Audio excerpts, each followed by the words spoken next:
On today's primetime local news, how Lloydminster residents are raising awareness for missing and murdered Indigenous women. To have more people knowledgeable of the missing and murdered.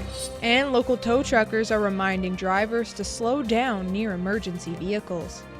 People just don't want to slow down. They're in a great big hurry. Plus, with the warmer weather rolling in, Rolling Green Fairways is welcoming golfers to the course. I think grounds crew's pretty happy. We had lots of good feedback from golfers yesterday.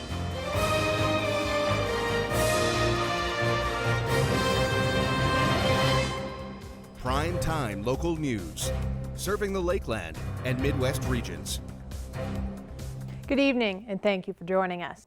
Communities across the country are coming together for the National Day of Awareness for Missing and Murdered Indigenous Women and Girls, including here in the border city.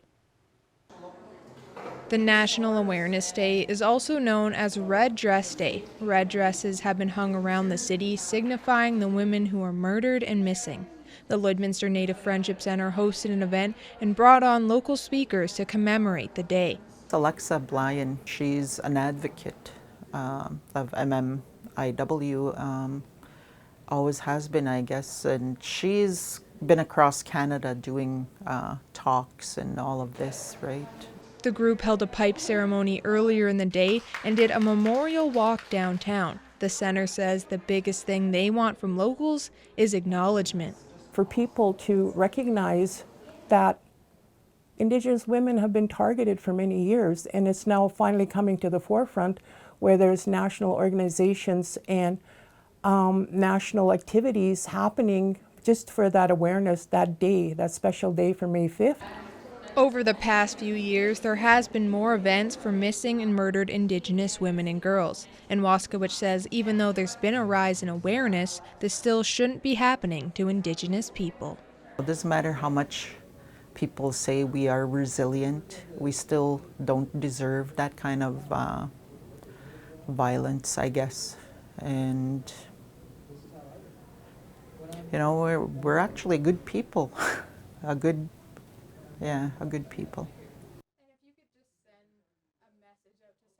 Slow down, move over. That's the message from Lloydminster emergency responders and tow truck operators as they crowded the shoulder of Highway 16 with flashing lights to raise awareness. Our Jace Mackey has more on the event and the dangers these first responders face. Flashing lights, emergency vehicles, and tow trucks lined the side of Highway 16 on Wednesday night.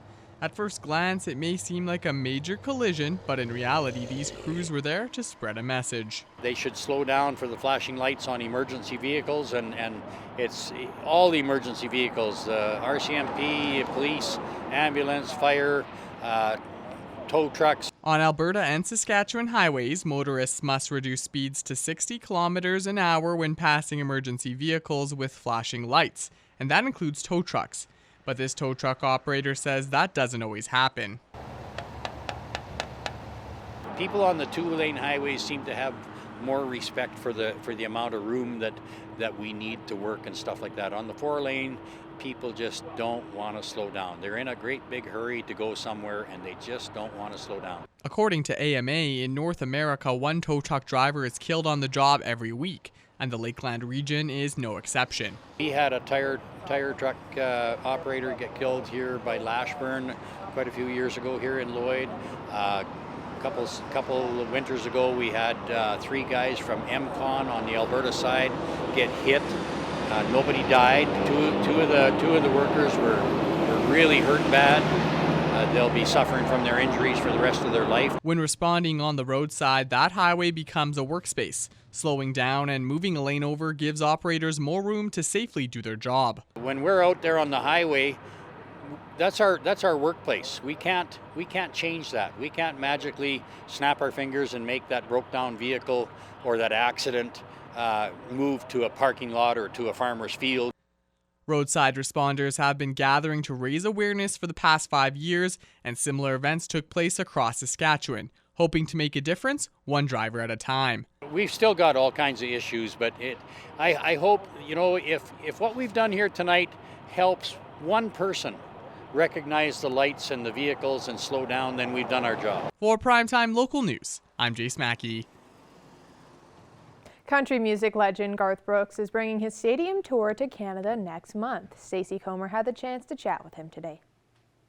I'm so excited today to be joined on our show by country music legend Garth Brooks. Garth coming to Edmonton June 25th. Garth, thank you so much for chatting with us today. Are you kidding me? Thank you. All we're going to be talking about today is eating dessert, because that's what it's like when you get to come up there.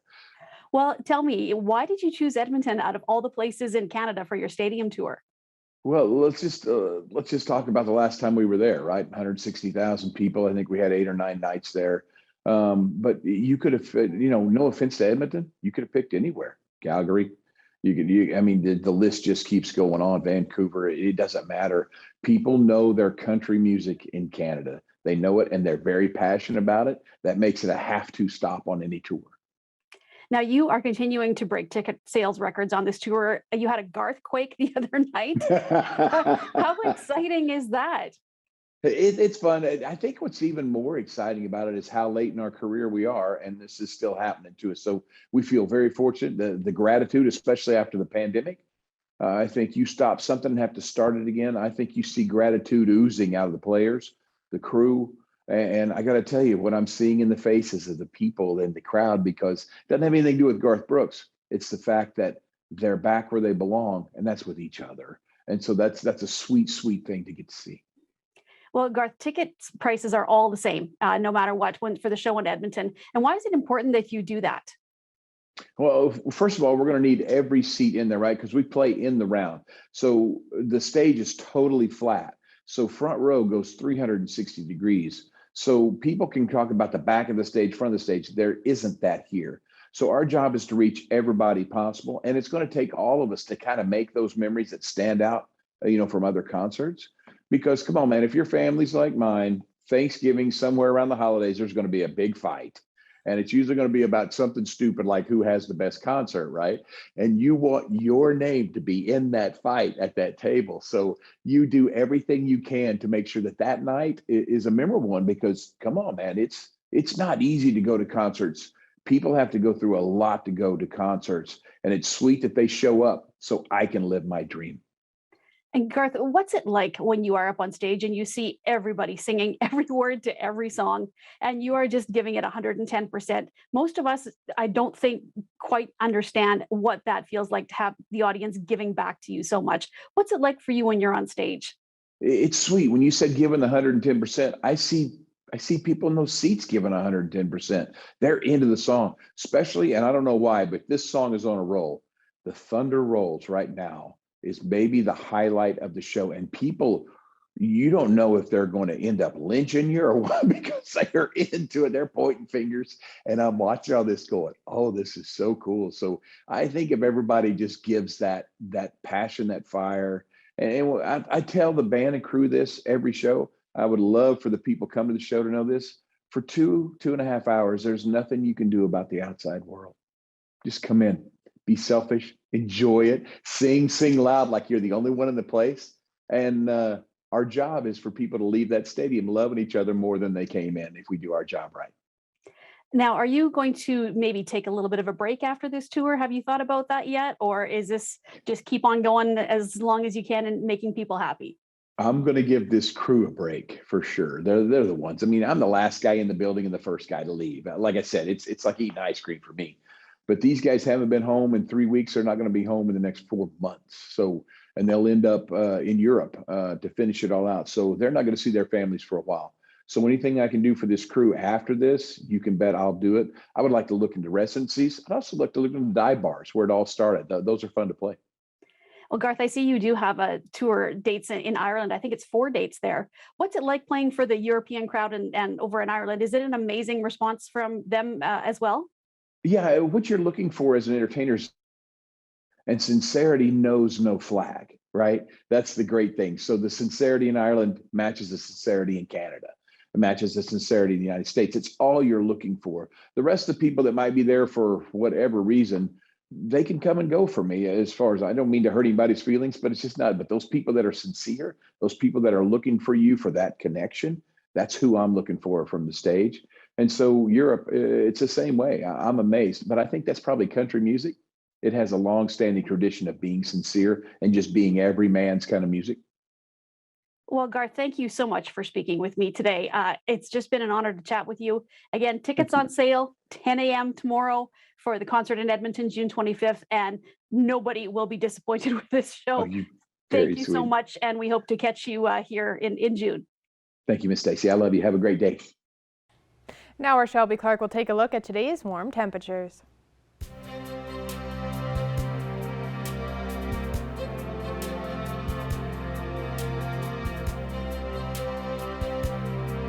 Thanks so much, Miss Jasmine King. Now taking a first look at your Thursday weather. We are seeing a beautiful day today for sure. 23 degrees here in the border city, so we definitely seen a much warmer day. You didn't have to wear much layers, no jackets needed, no nothing. We did see a little bit more sun throughout the morning of the day, and then it started to get a little bit cloudier as we went through the day, but still very warm, and we had some light wind out there, which felt really nice as well. So hopefully everybody's enjoying these nice days this week as we keep on coming.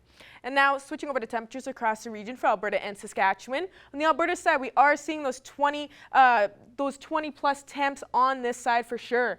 Cold Lake and St. Paul both at 20 degrees, 22 in Bonnyville, while there's 23, 24 in most spots on this side of the map, 21 up in Lac La Biche as well as over in Edmonton, and Marwayne is actually seeing the warmest. They're just hitting 25 degrees. So we are definitely seeing some warmer temperatures for today, and hopefully we can keep on going with that. We will probably cool down, unfortunately, but we are seeing those summer temps, which I think some of us are shocked to see. Switching out to the Saskatchewan side, they are seeing that as well, with most spots seeing over past 20 degrees. 15 up in Isle Cross, except for them. They are slightly cooler.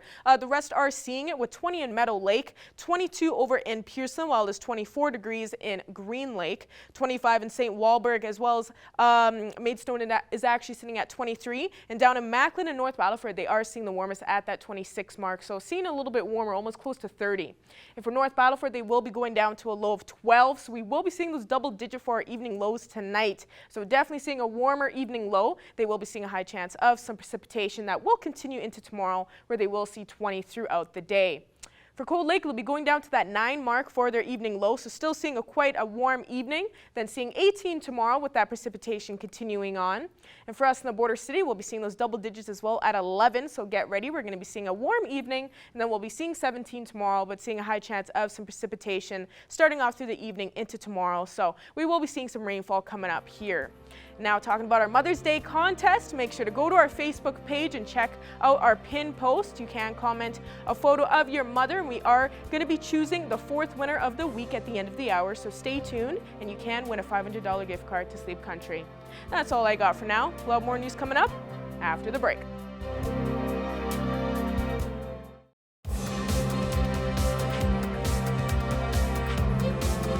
If you take a look outside, each day the grass gets more and more green. While it took longer this year versus past, the spring weather has allowed for golf courses to open. Evan Kenny takes a look at Rolling Green fairways as they kicked off the season this week. On Wednesday, the tee sheet was wall to wall as Rolling Green fairways opened for the season.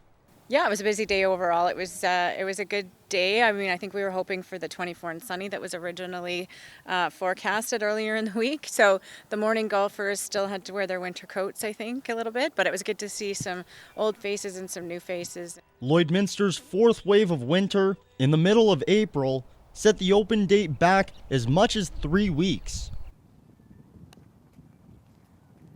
To put it into perspective, April 16th was the 2021 start date.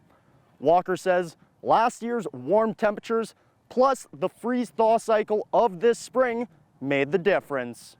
You know, it warmed up for a couple of days, just enough to create layers of ice all over everything, and then it got so cold there was nothing you could do. I just had to sit and sort of wait. So actually really good. I mean, there's a couple of spots where they need a little bit of TLC, but overall it's really good out there. I think grounds crew's pretty happy. We had lots of good feedback from golfers yesterday. Rolling Green fairways have plenty of events and tournaments scheduled for the summer, some as soon as this Sunday. We're quite excited. We have 2 seatings for Mother's Day brunch. I don't know what the weather's going to do. If it is nice, moms golf for free all day with their family, and I don't know if it's going to be nice enough for that, but it is nice enough for brunch. For more details on tournaments, visit www.rollinggreen.ca. Evan Kenny, Primetime Local Sports. Now our Shelby Clark will let us know if people around the region can head to golf courses this weekend.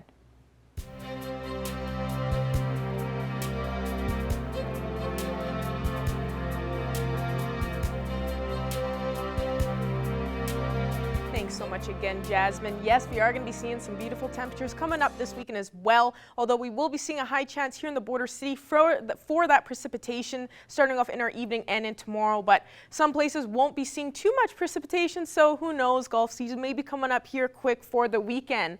And starting off with the central zone of our provinces, on the Alberta side, we are seeing those 20-degree marks in most spots on the map. 21 in both Edmonton and Red Deer, while it is 16 in Edson, 15 in Jasper, and Whitecourt is just sitting at 18. And switching now to our Saskatchewan side here, they are seeing a lot warmer temperatures compared to the Alberta side.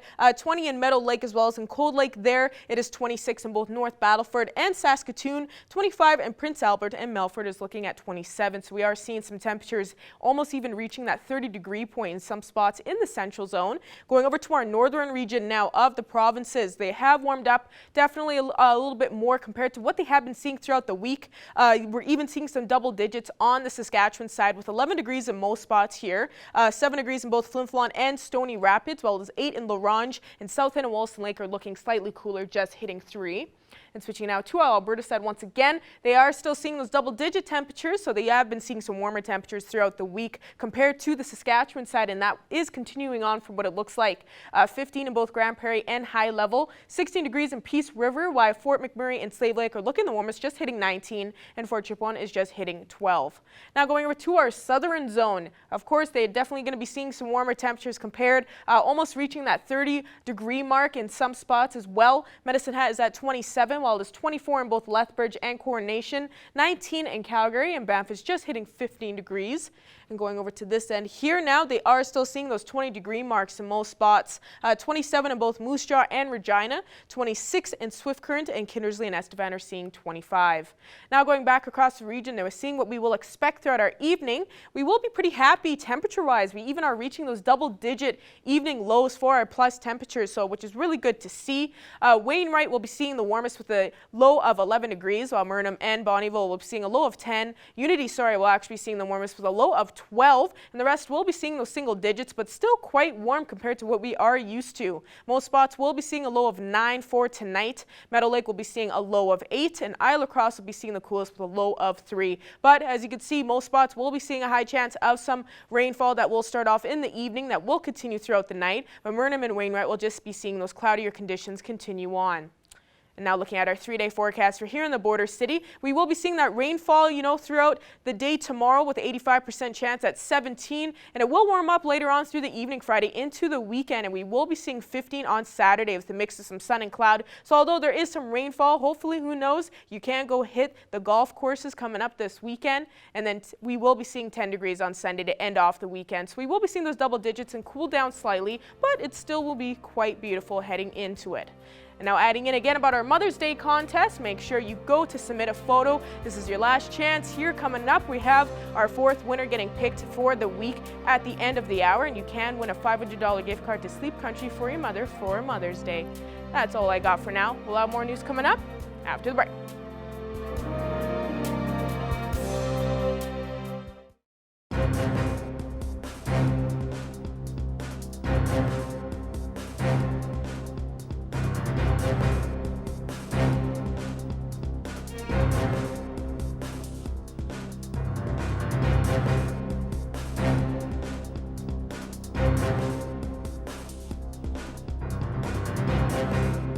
I'm happy to be joined today on Primetime Local News with Angie Mellon. Angie is with the Eating Disorder Support Network of Alberta. Angie, thank you so much for joining me today. Thank you so much for having me. Well, Angie, the reason we're talking today is there's a recent controversy. Kim Kardashian, who many people know, love her or hate her, recently was at the Met Gala and wore a dress that was Marilyn Monroe's. But she was talking about having to get into this dress, taking her basically 3 weeks and losing 16 pounds in that time, which is not healthy. So being she has a platform of, in some cases, hundreds of millions of viewers, Angie, do you think this sends the wrong message, especially to young girls who may be following her? Well, it's really unfortunate that she had to share this message because this sort of glamorizes disordered eating behaviors. And it's really a prime example of diet culture and how we can see dieting show up. And diet culture really equates thinness with moral goodness or like moral status, that sort of thing. So we really see this with her. And her followers also might see it as a way to gain status, to be more popular, that sort of thing. So, for people who are already susceptible and vulnerable to eating disorders, this sort of behavior being modeled and showcased can actually lead them to internalize it and make them really vulnerable to eating disorders. You would think that maybe by this time she would realize that she is a role model and anything she says, especially for younger people, can be taken to heart. What do you think maybe would have been a better message, Angie? Or should she maybe just have not gone ahead and done this if it was going to mean that she had to drop such a large amount of weight in such a short time? Unfortunately, I can't tell her what or what not to do, but anytime you have to shrink your body to fit into clothes, that's not a really good sign. You can change your clothes to fit your body. Like your body is good the way it is, and we really want to strive to get people to have that body neutrality sort of mindset where they don't have to love their body all the time, but they know it does what it needs them to do and they accept it and they're okay with their body. And so we really want that message to be promoted instead of the message that, hey, you need to slim down or you need to change to fit into this size of clothes or this certain style of clothing. Angie, in your work with the Eating Disorder Support Network of Alberta, how do you help educate people, not just young women, but older people in the older generation, and men even for that matter too? Obviously, it's not just a problem that is to one sort of person or an age group. What are some of the things that you guys do to help educate people in regards to eating disorders or how they can get help if they need it? Yeah, so unfortunately, like you said, eating disorders do affect anyone. They have no age, race, size, shape, socioeconomic status, or anything like that. So we really want to, what we do is we try to get out information about eating disorders, let people know the stats, but also we want to give them resources. So through our social media, through our website, we offer different resources for people so they can look at private care options in the province, public funded options in the province. And we also have our own support groups that we run for people over the age of 18. And we offer many different kinds of support groups. And they range in cost from either free to about $10, but we can waive that fee if needed be. So we definitely want people to know that there is support out there. You're not alone. If you need us, we are here. And can people reach out anonymously to Angie? They don't need to have, say, if there's a teenager who is struggling with this and they maybe are a little scared to chat with their parents, can they reach out to you guys and then not have to bring the parents in right away so they can look at finding out ways to get help? Because I know there is unfortunately still a stigma attached to that, and a lot of people don't go public because of that. Yeah, so unfortunately, you're right. That stigma does exist. Unfortunately, our organization does not work with people under the age of 18. However, we do have partners in the Calgary Silver Linings Foundation. They have a peer hotline, which is really good for people who need to just talk to someone. Also, the National Eating Disorder Information Center, NEDIC, they also offer a peer hotline. So people under the age of 18 have that opportunity that they can talk to someone without needing to disclose to their parents right away. So, Angie, if anybody is looking for more information to get in touch with you or any of these other operations or organizations, what's the best way to do that? Yeah, so I would suggest either emailing us, it's info@edsna.ca, or you can check out our social media. We're at Eating DSNA on all of our handles. So we're very active and you can reach us through email or even just DMing us. I'll be the one responding. So I'm the one behind the camera. So All right. Well, Angie, thank you so much for joining us today. And we hope people will reach out, and especially if they need help. It's so easy just to, send that email, and you guys can give all the help that they need and get them started. definitely.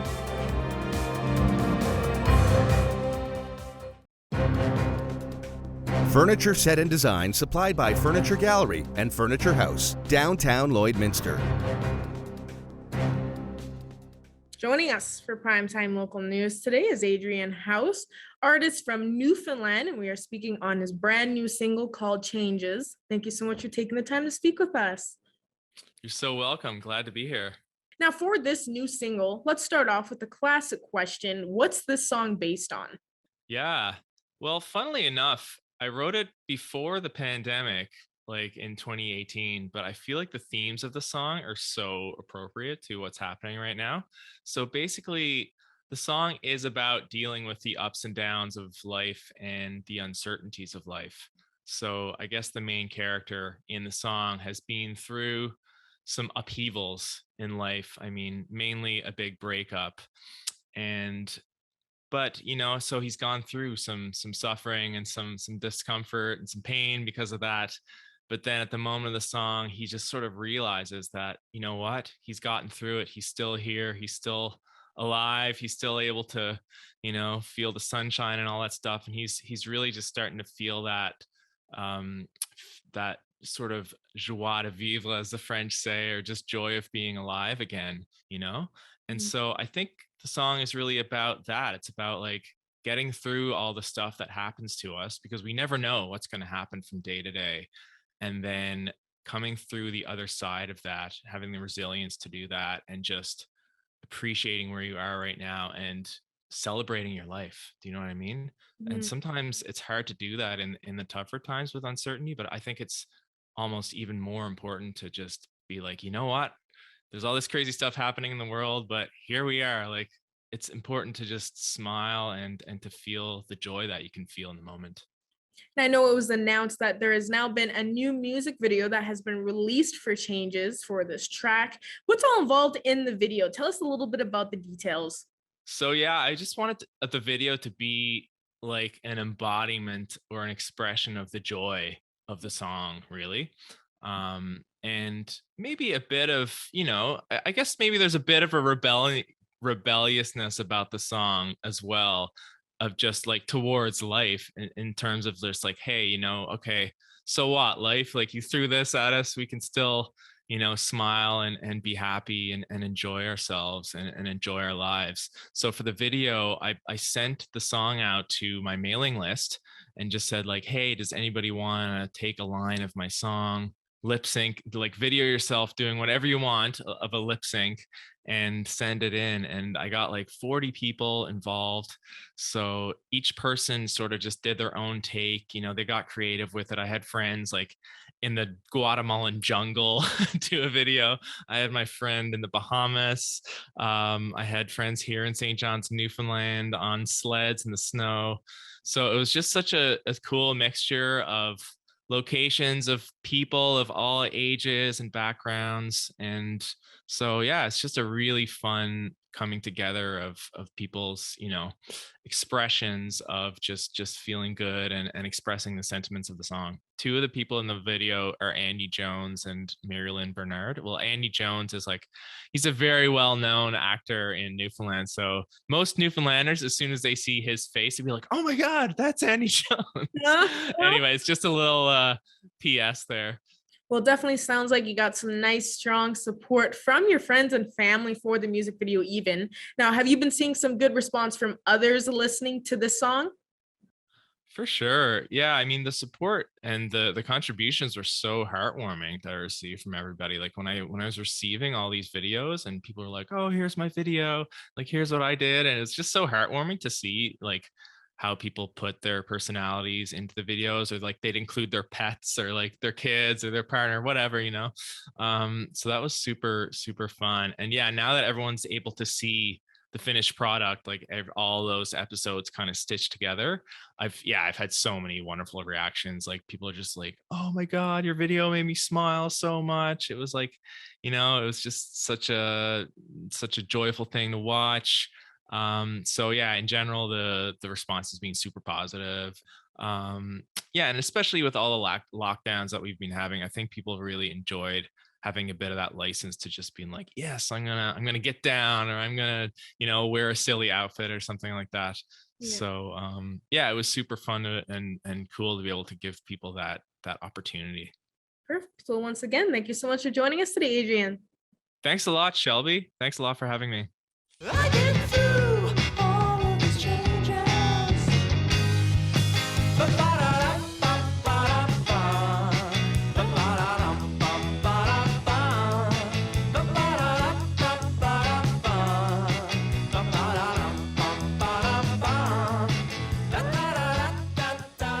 Starting off with taking a quick look at your 7-day forecast. We will be seeing that precipitation this weekend coming up, especially through our evening and into Saturday. So we will be seeing 17 tomorrow. Seeing those double digits still for our weekend. So still quite warm with a mix of sun and cloud on Saturday, Sunday. Then we'll cool down starting off next week with a little bit more sun peeking behind those clouds, but then warm up as we go through next week with Tuesday and Wednesday at 17 and then seeing 15 next Thursday.